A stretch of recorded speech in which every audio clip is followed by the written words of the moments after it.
নমস্কার, আমি মৌমিতা। আবারও চলে এসেছি আমার স্বাদের সন্ধানে কুকিং চ্যানেল নিয়ে। আশা করি আপনারা সবাই ভালো আছেন, সুস্থ আছেন। আজকে রান্না করব আলু পোস্ত। সাদা আলু পোস্ত করব। তার জন্য নিয়ে নিচ্ছি আলু, টুকরো করে কেটে নিয়েছি। এরকম ছোট ছোট চৌকো করে কেটে নেবেন। পোস্ত নিয়েছি, এখানে 50 গ্রাম পোস্ত আছে, আমি জলে ভিজিয়ে রেখেছি। 3টে কাঁচা লঙ্কা নিয়েছি, স্বাদ মতো নুন, চিনি। রান্নাটা করব সর্ষের তেলে। এখন আমি এই পোস্ত আর কাঁচা লঙ্কা ভালো করে বেটে নেব। এখানে আমি কাঁচা লঙ্কা আর পোস্তটা বেটে নিচ্ছি।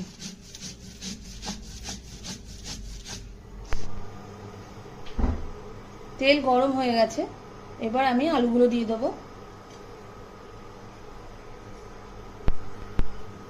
তেল গরম হয়ে গেছে, আমি আলুগুলো দিয়ে দিচ্ছি।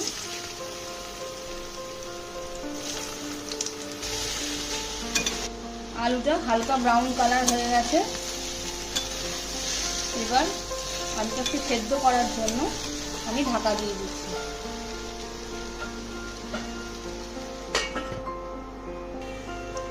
আলুটা সেদ্ধ হয়ে গেছে, এবার আমি পোস্ত বাটাটা দিয়ে দেবো।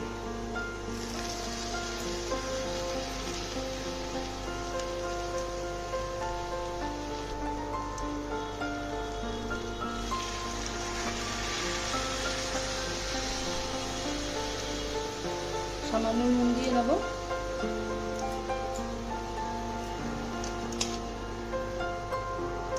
এক চামচ চিনি দিয়ে নেব, 1.5 চামচ মতো চিনি দিলাম। আর দিলাম 2টো লঙ্কা।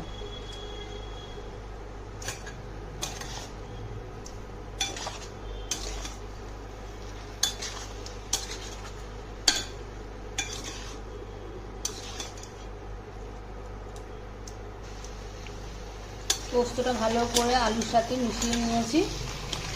ভালো করে নাড়াচাড়া করে নিতে হবে। আলুটা সেদ্ধ হয়ে গেছে, খুব বেশিক্ষণ সময় লাগবে না।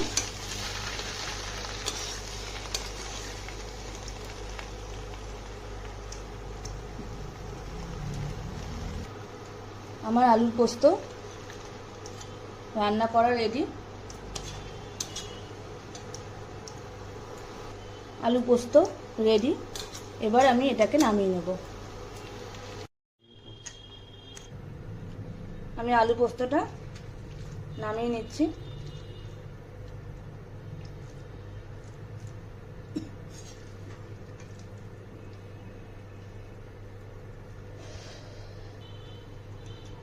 আলু সাদা পোস্ত রেডি।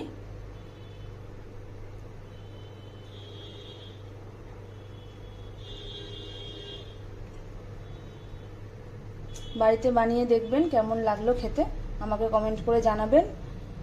আমার রান্না যদি আপনাদের ভালো লাগে তাহলে অবশ্যই চ্যানেলটাকে লাইক, শেয়ার এবং সাবস্ক্রাইব করবেন। আজকের মতো এই অবধি, নমস্কার।